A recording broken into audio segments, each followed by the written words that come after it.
Agora vamos falar, né, dos bifes aí da linha defensiva. Como a gente até destacou alguns nomes aqui, né? Agora a gente vai falar do Jalen Carter, né? Que é o principal, né? Ou talvez e muitos falam que é o principal jogador deste draft, apesar de todos os problemas em que esteve envolvido. E falar também dos demais jogadores dessa classe de defensivo que tem prospectos interessantes. Tem, além do Jalen Carter, tem outros que estão cotados aí para sair na primeira rodada. E eu queria saber, na avaliação do Ricardo, como que você avalia essa classe de deficitecos?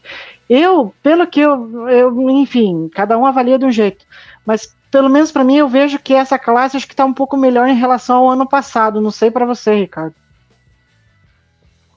Sim, que eu acho que é uma classe também realmente melhor. Ela é muito impulsionada pelo Jalen Carter e pelos demais ali do topo, mas eu considero que ela tem uma profundidade boa e eu acho que ela tem algumas opções interessantes para determinadas funções que tu espera de um DL, digamos assim. O Jalen Carter realmente puxa fila, o cara é um monstro, briga com tranquilidade e provavelmente para ser o melhor prospecto de todo o draft. A gente meio que se acostuma, como eu falei, é uma das coisas que a gente vai se acostumando a ouvir ao longo do processo de draft, né? O Jalen Carter é muito bom, e você vai meio que banalizando isso. E muita gente acaba nem conhecendo o jogador, mas o Jalen Carter é bom. Mas realmente o Jalen Carter é muito bom, gente. Assim, falar do Jalen Carter como prospecto, tu tá falando de um cara de repente similar ao que era, por exemplo, o Quinnen Williams, que é um cara que saiu muito alto. Aaron Donald, enquanto prospecto, por favor, não estou falando do Aaron Donald da NFL, monstruoso, um dos melhores jogadores de defesa de todos os tempos, mas enquanto prospecto. Tu tá falando de caras desse nível mesmo. Então, assim, o Jalen Carter ele é realmente muito bom, muito dominante, tem tudo para ser grande na NFL. Obviamente, a questão extra-campo de tudo que aconteceu é o grande ponto de interrogação. Juridicamente falando, sobre o problema em específico, ele não vai ser mais processado ou preso, porque lá nos Estados Unidos, né, existe essa possibilidade de acordo e ele o fez com seus advogados, com todo mundo que o agencia, que o estrutura.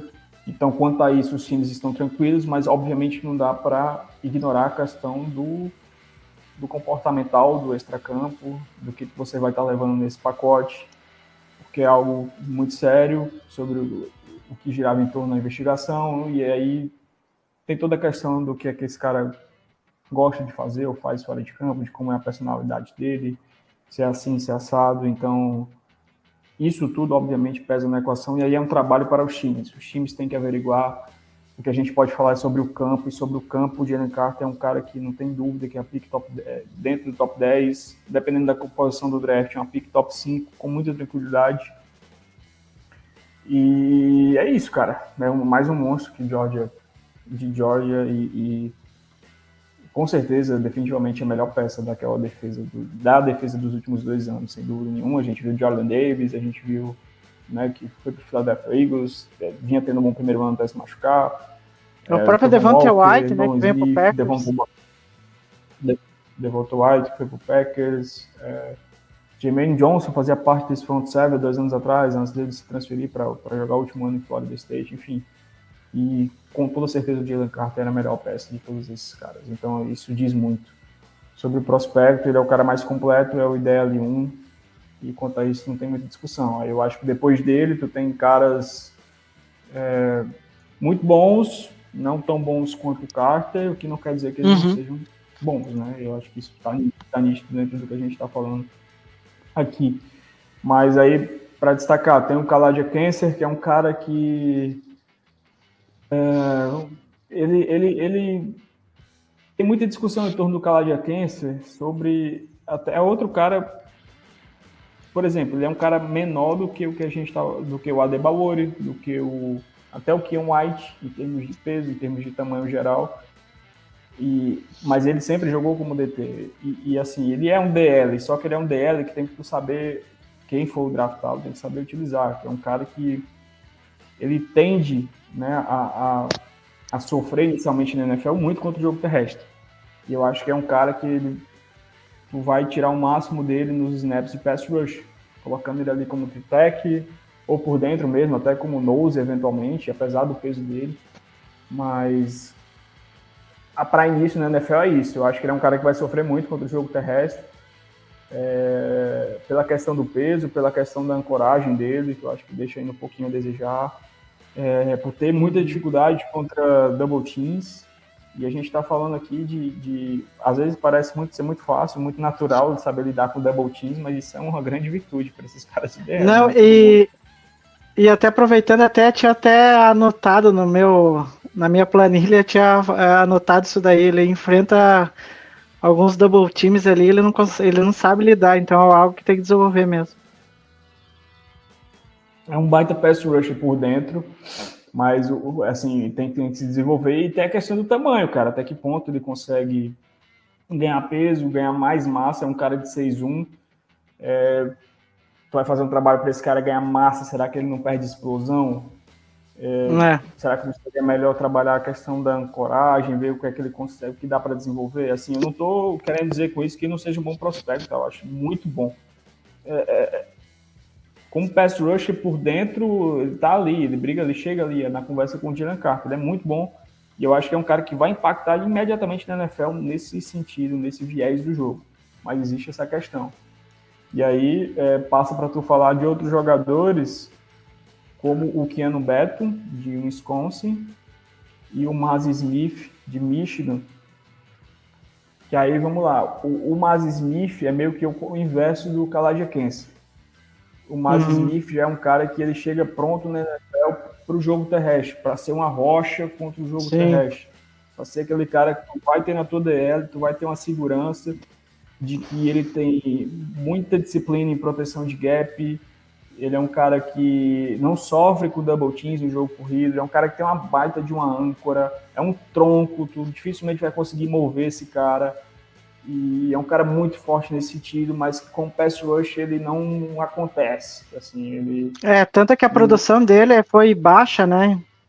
Ele quase que não tem realmente repertório e explosão realmente como pass rush, mas para mim não tira o valor do jogador, que ele é muito bom contra a corrida.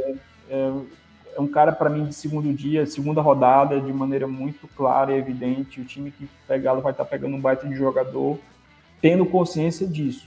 Assim. E a gente sabe, por exemplo, que sofrer no jogo terrestre é uma coisa que o Green Bay Packers sofre muito. É isso que eu ia falar. Então, tem um jogador desse na sua DL, óbvio que qualquer coordenador defensivo pode estragar qualquer jogador, dependendo da forma como for utilizado. Isso é um fato. Mas, assim, tem de repente um Maz Smith na sua DL ou na DL do Packers, trazendo para análise para o Packers, seria de extrema valia e não teria problema nenhum para mim de encaixe com o Wyatt e com o Kenny Clark. Os dois poderiam falar de critério eventualmente. Então, assim, eu acho um cara super interessante. O outro que eu citei, que é o Keanu Benton, ele é meio que a junção dos dois, né, do que a gente falou do Khalid Kancey e do Maz Smith. O Benton, ele, que é de Wisconsin, ele consegue fazer bem as duas coisas, mas não de uma maneira tão excepcional quanto o Kancey é um pass rush, nem quanto o Maz Smith é um run stopper. Então, assim, ele é um cara mais completo nesse sentido, mas que não é ótimo e traz excelência em nenhum dos dois pontos do jogo. Mas isso, é como eu estou dizendo, não faz dele um cara menos interessante por isso. Tu vai estar pegando um cara que ele vai estar pronto, de repente, para estar em campo as 3 descidas e impactar assim. O que é muito valioso, né, NFL? Tu tem um cara que tu não vai precisar estar se preocupando de tirar ele na terceira descida, de poder brincar com as funções dele, de estar jogando. O Benton pode, eventualmente, ser nose, pode ser o free tech, eventualmente pode cair até de 4i, de 5 tech ali e conseguir desempenhar bem. Porque é um cara que ele tem essa capacidade, é um cara jovem, é um cara de potencial, é um cara que eu vejo o upside para desenvolvimento, é um cara muito talentoso. Então, assim, eu vejo esses caras um pouco mais acima, realmente, na classe. E aí tu tem alguns nomes, cara, outros nomes que são muito bons. Sei lá, tu tem o Adebayor, que a gente já falou um pouco, tu tem o... Deixa eu ver aqui nas minhas anotações para não me perder. Cobb Turner, que é um cara que eu gosto muito. Eu vejo ele até pouco falado pelas pessoas, é um cara de Wake Forest, Para mim é um jogador de dia 2, eu vejo muita gente falando dele para dia 3, mas é um cara que eu gosto, eu acho muito interessante. E é um cara também bem completo nesse sentido de fazer as coisas. O Brian Brzee, que eu acabei não falando aqui, né, junto com esses caras que eu citei, até de maneira proposital, porque eu acho que o Brzee talvez seja o cara, ao mesmo tempo que ele é o cara de mais potencial, digamos assim, pela capacidade dele atlética, pelo que ele já apresentou, é um cara que deixa muitas interrogações no ar.